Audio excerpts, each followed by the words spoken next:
Domestic violence is an aggressive, physical behavior that occurs within a home, typically with a spouse, partner, or family member.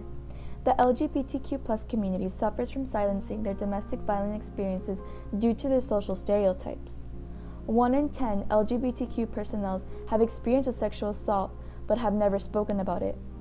To raise awareness, we are presenting a transgender male from Texas A&M International University who has managed the courage to speak out to our fellow victims. This is his story. I am a student at TAMU. I am Hispanic and part of the LGBT community. Growing up in Laredo, everyone has this kind of all men should be strong. It's coming from both a Hispanic culture and the culture of the United States. It kind of pushed me to tell myself to deal with a lot of it.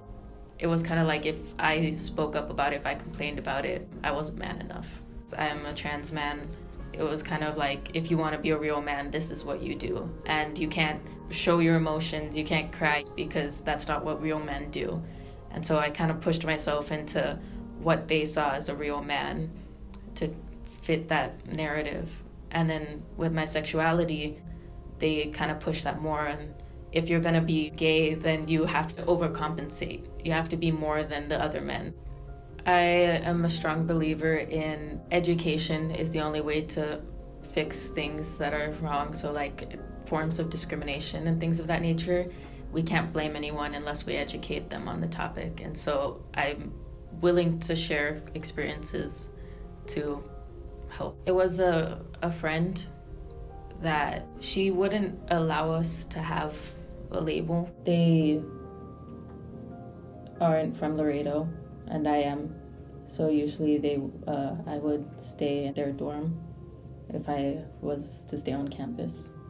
I would just completely ignore my classes to go be with her because she needed me.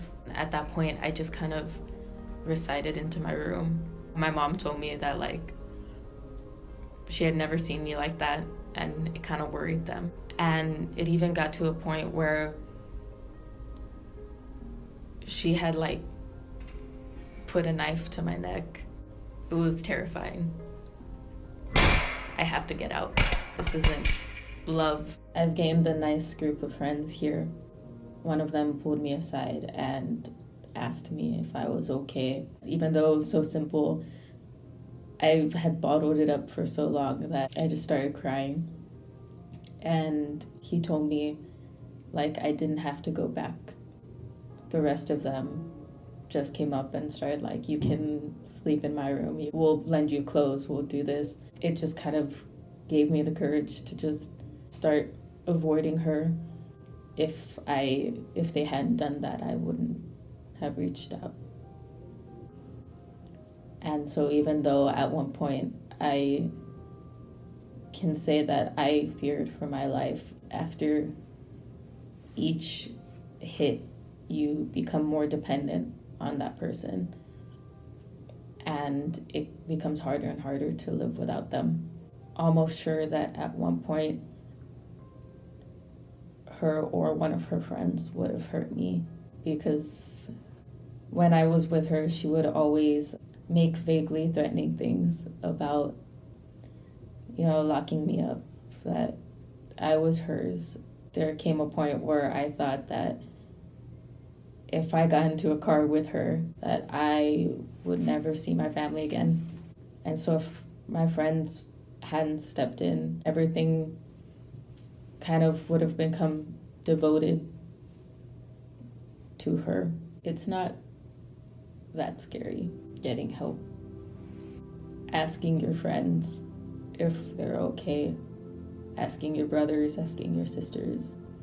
It's not something that should be taken lightly, because those are the people that you turn to. Be aware for yourself and be aware for everybody else. #us too.